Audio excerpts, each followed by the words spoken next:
Hello and welcome to This Week in Laker Football. I'm Tyler Kieft alongside West Bloomfield Lakers football coach Tyrice Grice. Coach Grice, last week impressive win at home, a bounce-back win against the Lake Orion Dragons, and impressive in all three phases. Your guys really seemed to click last week after a tough loss on the road at Rochester Adams. What changed from 2 weeks ago on Friday to last week Friday at home at the Swamp?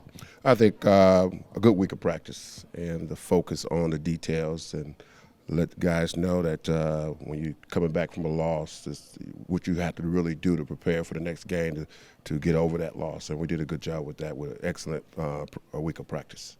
What was really interesting about this team coming in this week was it had some injuries, had some other issues that kept some guys out of the game. And the way that your team adjusted was to have guys kind of switching between several different positions, especially on the offensive side, particularly at the quarterback. That versatility really coming into play, particularly with Semaj Morgan, Brody Picor, and Kenneth Jones III playing quarterback. Was that something that was planned throughout the week, or was that something that was kind of that new wrinkle near the end coming into Lake Orion? Well, we were out our quarterback, so we tried to basically put in packages that fit each person. And I think we did a good job offensively, like with that, putting Semaj out there in situational, and he came out and made two phenomenal catches, and having Brody out there running the ball, and Semaj, and also having Jaws out there really running that ball at the quarterback position. It gives an extra blocker that will help execute our running game. And those guys step up too down the depth chart, come into really more playing time than they're used to seeing on a given week, even in those games that are kind of lopsided where you put the second and third string guys in later on in the game. Having them come in and step up, what does that speak to in terms of your team's ability to move forward this season, continue to have success, and most importantly, compete for a championship? Oh, yeah. At the end of the day, you got to build depth. Because it's a long season. Guys going to get hurt. It's just part of football, and you just got to be prepared and ready. So the next guy got to be ready to go. So we had some guys that did step up. Tate came in at running back and really had some good running plays. We had some receivers out there. We was also hurting at the D-back position as well. So we had to play some offensive guys, and Pippen played corner for us because we had three D-backs out, and they was out during the Rochester game as well. So we was able to move some pieces to make sure that we function and not lose a beat offensively and defensively. Yeah, defensive side of the ball, excellent as well, getting to the football, putting pressure on the quarterback, and really excellent in coverage, too. 3 interceptions for your team, Adrian Epps, Montel Johnson, and Semaj Morgan, becoming only the 39th player in the history of football, high school football in Michigan to return an interception for 100 yards or more. Your defense was spectacular last week.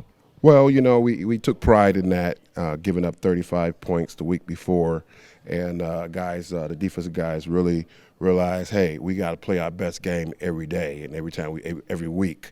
So we just can't come out and expect teams to fall. But we got to go out there and make it happen, earn the respect on defense. So we did a good job in our preparation this week. And although we was kind of banged up on the defensive side of the ball, a few of our backup guys stepped up and made plays.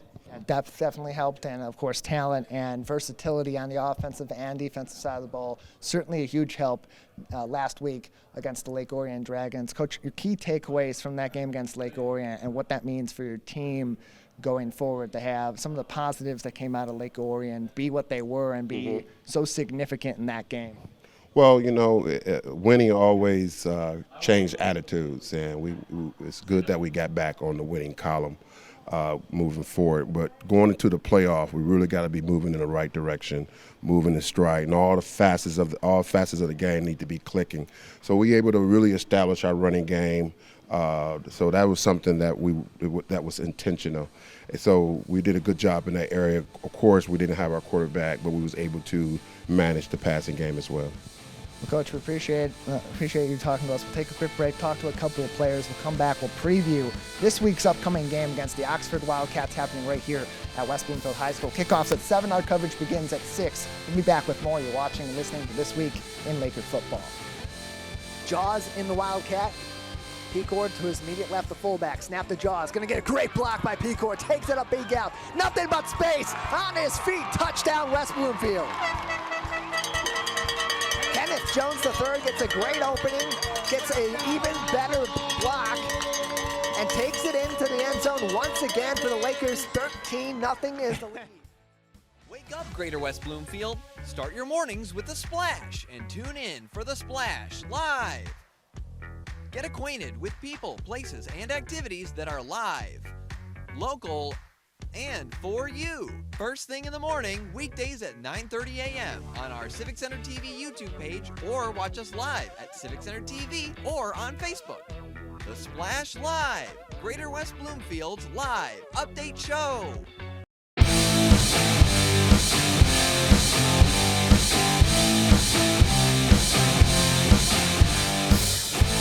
Welcome back to This Week in Laker Football. I'm Tyler Kieft alongside West Bloomfield wide receiver, safety, punter, now also a quarterback, Semaj Morgan. Semaj, great game last week against Lake Orion, really having a prolific season.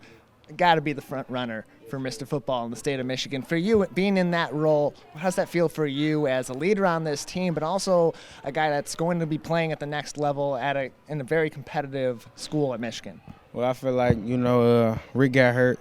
Our quarterback got hurt, so I'm the type of person that's going to step up whatever the team needs. So they needed somebody who's going to come in, make plays, and be a leader. So that's what I needed to do, and that's what I did. And it's not unfamiliar territory for you playing quarterback. Yes, sir. I've been playing quarterback my whole life. I just started playing receiver in high school, so it really was first nature, wide receiver second nature. And so for you, which one of those transitions would you say was tougher for you or more challenging for you, going from being a quarterback up until high school, or transitioning to one of the starting quarterbacks last week against Lake Orion at a high school level, at the varsity level, against a competitive team in the Dragons? See, with me, when I was younger, my dad he just taught me the whole game of football. He didn't teach me how to just play one position. So growing up my whole life, I've been playing lots of positions.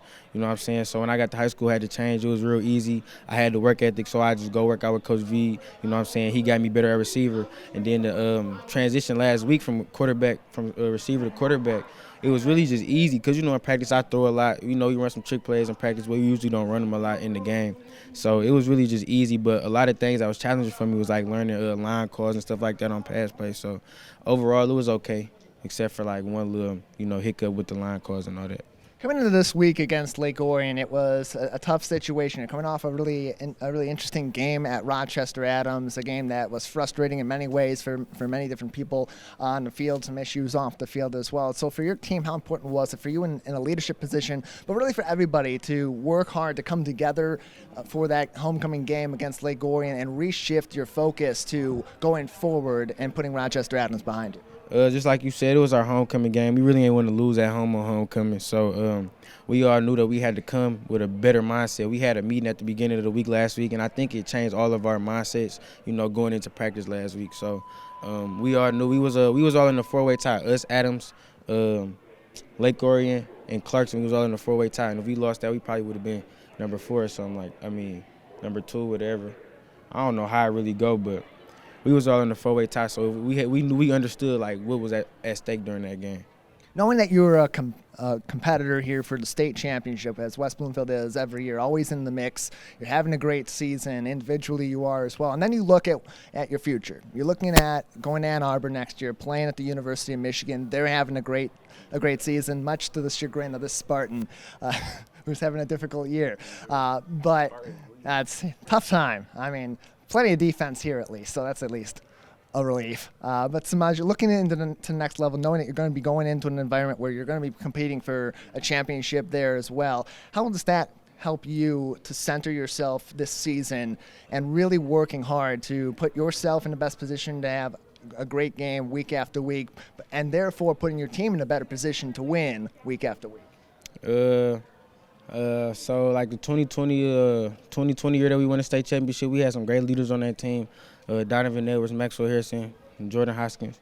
So really, we just trying to walk in their footsteps, because they the only ones that did that before. You know what I'm saying? Me and Amir was on the first team to ever win a state championship in history at this school. So we seen that leadership. Now we just trying to take after them. You know what I'm saying? Build up something that we know we can.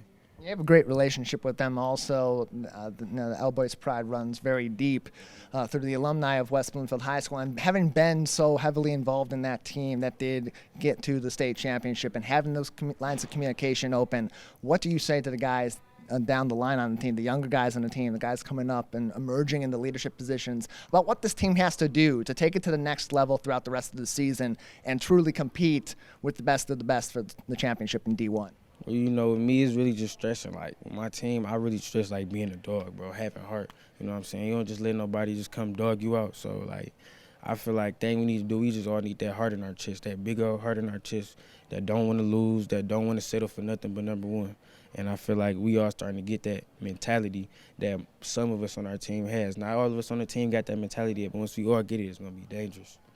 And it's going to be tough for any team to compete against West Bloomfield when they're playing at their best. West Bloomfield is one of the best teams, if not the best team, in the state of Michigan. Semaj, anything else you'd like to say looking forward to the rest of the season, or messages you have for the guys on your team? I just want to shout out my whole team. We coming. Anybody watching this, we coming. We coming for that number one spot. They going to know by the end of the year.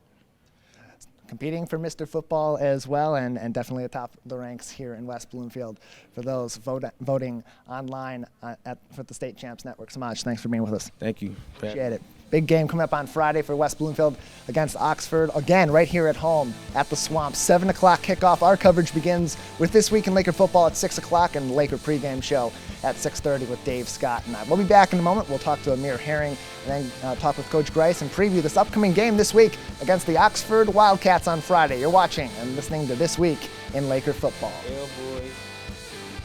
Takes the snap, looking for a quick throw, gonna go toward the end zone, intercepted! Lakers have the ball at Semaj at the 10, the 15, and 20. 30 on his feet, got some space. Morgan, nothing but green at the 30.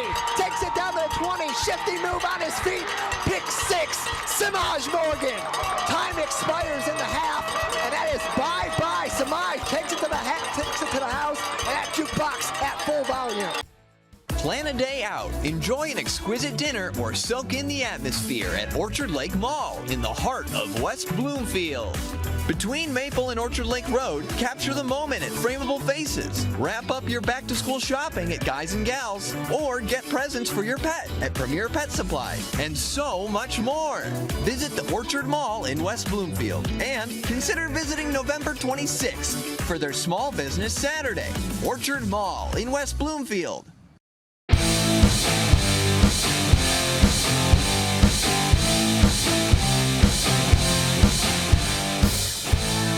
Welcome back to This Week in Laker Football. I'm Tyler Kieft alongside West Bloomfield offensive lineman Amir Herring and captain for the 2022 varsity West Bloomfield Lakers football team. Amir, great season so far for the Lakers. A lot of challenges, a lot of tough lessons, but the team playing really great football. What do you believe, especially on the offensive end, has been the key of this team being able to play so effectively against a really tough schedule thus far?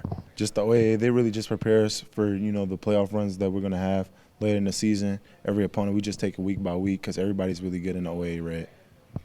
And speak to the leadership of this team and how that plays into that preparation and how that plays into those adjustments being made in process, because every one of these teams you've gone up against has been a team that can compete at the state level, that competes week to week with the best of the best in southeastern Michigan, certainly in the OAA. So speak to the leadership of this team, players, coaches, and beyond, and what that plays into on Friday nights. We have a really experienced team overall, just guys that we have. They experienced the playoff runs that we've had in the last couple of years that we have been a part of the playoffs.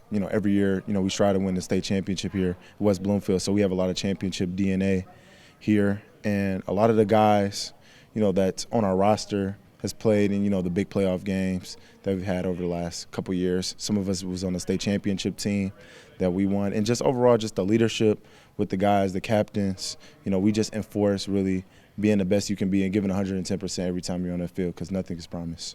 On the offensive line, it's such a key to having a great offense. It's being able to do that work in the trenches, give your quarterback time, open up holes for your running back, and give your team the options to look through their progressions and make the right decision offensively. What does it take to be a great offensive lineman? Just overall, just being, a sponge really. Technique-wise, we have Coach Garrett. He's a really good offensive line coach, puts us in the right positions, gives us the right technique to perform to our best ability and maximize our potential really on the field. So overall, just being a great lineman is just really being physical, making sure you know where you need to go, your first step, stance, being in the right positions in the right place, and also, trusting everybody that they're going to do their job also. The receivers, the running backs, the quarterbacks. So I believe in all my teammates, and I trust in them 110% to do their job. And the other 4 guys on the offensive line, I believe in them because they're all my brothers, really. Everybody on the team is like my brother. Yeah, one of the most experienced offensive lines in all of the state of Michigan in Division I, certainly in the OAA-red division, with almost the entire line coming back this season, having started last season, and some of them, Amir and also Dallin, having played on the state championship team in 2020. Amir, last few weeks have been a big challenge for the Lakers. A lot of learning lessons have happened on the field and off the field. From a leadership position, you as a captain of this team, and really that centerpiece of the captain's team, with the way that you go about leading this team and what we hear from you each week in the scrum after the games, after a tough week at Rochester Adams, what was your focus going into week 6 against Lake Orion to help the other guys on this team come back to center and focus on the schedule going forward, and what they need to do to make this team continue to be great now and through Ford Field? Just really my message is don't flinch. Really just overall, we took a tough loss to Rochester Adams on the road, and that I feel like that's going to be really like a building block for us this year. Was really just having that loss at Rochester Adams. We didn't play our best game overall. We made a lot of mental mistakes. Some of the things that we did, in all 3 phases of the game just didn't work well for us, and it went their way. And, we worked hard, coming, off that loss that we had, and everybody was really hungry for that win the next week against Lake Orion. So really, we just had an overall really great week of practice. After the Clarkston game in the scrum, Coach Grice had mentioned that you guys got to keep that energy, keep that focus, keep the pedal to the metal when you get ahead, and we have that momentum. And that certainly applies beyond the end of games that you're leading heavily, like you were against Clarkston, like you were last week against Lake Orion. It goes to really the entirety of the season. So what do you and the other leaders in this locker room, what are your focuses, and what are you giving to the other guys on the team to keep that focus and keep that energy going week to week, no matter how close or how far away that score may be, to put yourself in the best position to get your guys to Ford Field and bring another championship home to West Bloomfield? Just everybody just really just lock in on what they do with their craft. If you make a bad play, we're going to pick you up. If you make a good play, we're going to celebrate with you in the end zone. So really that's how our really mentality is here at West Bloomfield. We're really happy for each other, and we love to see everybody succeed on the field. Last week against Lake Orion, it's a different situation. You don't have Rick Nance. You're missing a lot of players and key positions really across the board. But for the offense in particular, running with essentially 3 different quarterbacks in Jaws, Semaj, and Brody, does that bring a different element to the offensive line's game and really to the entire flow of that offense, being that you got to work now with 3 different quarterbacks, albeit in the same system? I think it just brings a lot of dimensions to our offense. Really, we have 3 different quarterbacks who can all do 3 different things. So really, overall, I think that makes our offense kind of unique, because when you got 3 guys at a program like West Bloomfield, have a lot of championship DNA here, and when you get called and your opportunity gets called for, like Semaj, did his thing at quarterback, that we had Rick down, and also Brody Pecor. So they did their things, and also Josh Tate in the backfield, running back, splitting carries with Ralph Rogers and Kenneth Jones. So he did his thing also. Yeah, it's tough to prepare for a team when you don't know who's going to be playing quarterback at what time, who's going to be playing in the other skill positions, and who's going to be shifting into different positions to help those in the trenches as well. Having that versatility, definitely kind of the ace up the sleeve of this West Bloomfield team going forward. Amir, thank you for joining us. Thank you. Appreciate it. Game on Friday is against Oxford. The Wildcats coming into town for the end of OAA-red division play for the season for the West Bloomfield Lakers. That kick off 7 o'clock at West Bloomfield High School. Our coverage will begin with This Week in Laker Football at 6, followed by the Laker pregame show at about 6:30. We'll come back after the break. I'll talk with Coach Grice, and we'll preview this upcoming game against the Oxford Wildcats. You're watching and listening to This Week in Laker Football. Gonna take the snap here in the shotgun. Gonna take it. Has some time, looking again to launch it. Throwing it down the field. Open man is Hill, and it is a touchdown for DeAndre Hill again. The bomb pass for Semaj Morgan, and they get in the end zone for 6. Hey Laker fans, do you know a friend or neighbor that volunteers in Greater West Bloomfield? We would love to help you recognize them at the 51st Annual Michigan Week Awards. Countless members of the communities of Orchard Lake, Kego Harbor, Sylvan Lake, and West Bloomfield give their time and talent daily without regard for recognition. You can help recognize these individuals and organizations at our awards breakfast next year on May 12, 2023. Nominate your neighbor or organization starting January 28, 2023. Go to michiganweek.org for details. If your pet could tell you where you should shop for him or her, it'd be a place run by pet lovers. With hard-to-find food, toys, and gifts, with pet-friendly people and services, and great advice from people who really know pets, it'd be a place where his friends hang out, even that old guy, where there's a surprise around every corner. If your pets could tell you, they'd recommend Premier Pet Supply. But pets can't talk. Or can they? Premier Pet Supply, the place pets love.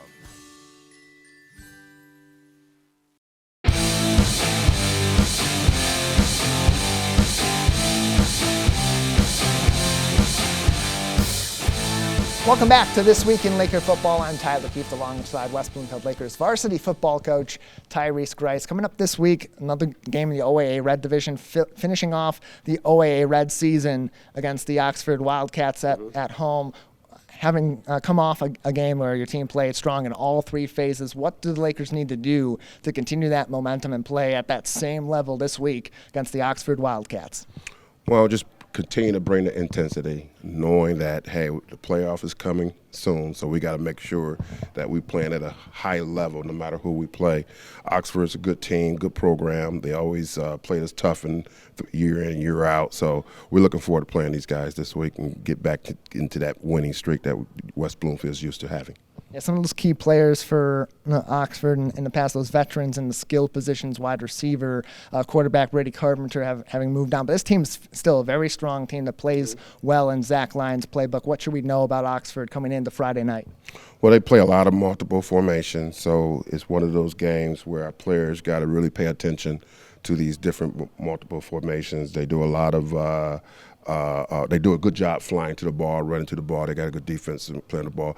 They lost to Clarkston 2 weeks ago.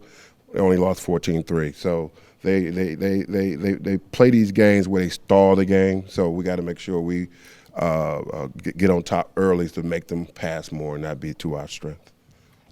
And with that team in the skill positions, they tend to be very athletic. They tend to be using, very similarly to the last couple of teams you've played, a lot of misdirection to get their plays started. Your team's been able to step up, particularly last week, and kind of use that misdirection more to their advantage. What are you telling you guys in the locker room and as they're practicing on the field, getting ready for these teams that like to use misdirection to their advantage, but what they need to do to continue to play their positions, play their assignments, and not get thrown off by all the different directions that these teams are throwing their players game by game?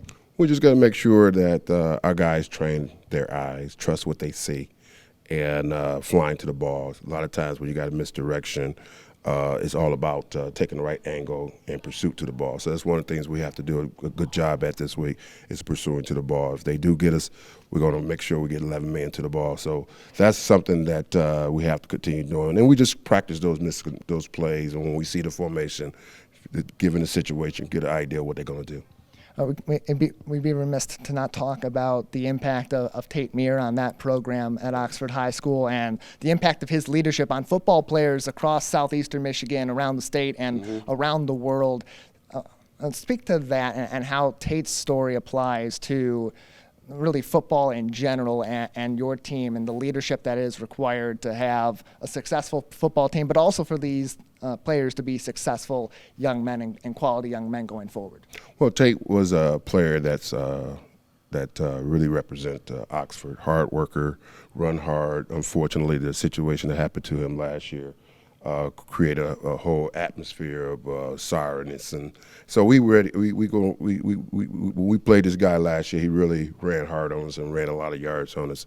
So I'm quite sure he's going to be missed within the Oxford community, and we're going to miss playing against this guy because he brought it every day. When we saw him on film and when we actually played against him, Tate was a guy that represented those guys. He was a leader on the team. He was a team captain. Anytime you got a team captain and you voted by your peers, that tells a lot about who you are as a person. And of course, you can learn more about Tate's leadership skills and what he really took into his own personality as those key traits that you need to be a great young man and a great leader on and off the football field. 42 Strong is named the nonprofit created by the Meir family in memory of Tate. Coach, anything else we should know about Oxford to be prepared for this week that may have changed between last week, Friday's game, and today? Nothing really changed. We're going to watch film today and really get an idea of what they do. That way our players get a chance to really see them and study this team and get ready for them this week. Well, Coach, I want to thank you for joining us and look forward to another exciting game Friday night at the Swamp. Thanks a lot, Tyler. Appreciate it. That does it for this week in Laker football. Alongside head coach Tyrice Grice, I'm Tyler Kieft. I want to thank all of our sponsors for all of our Laker football coverage: the Orchard Mall, Premier Pet Supply, the Michigan Week Committee, as well as Ken and Deb Macon. Of course, you can join us every week for This Week in Laker Football. Our coverage on Friday night at West Bloomfield High School for the Lakers game versus the Oxford Wildcats begins at about 6 o'clock with This Week in Laker Football pregame show at 6:30, and the kickoff is at 7:30. Is at 7 o'clock, my apologies. That's it for This Week in Laker Football. We'll be back next week with a new episode. I encourage you to tune in always to Laker Football and civiccentertv.com/Lakersports.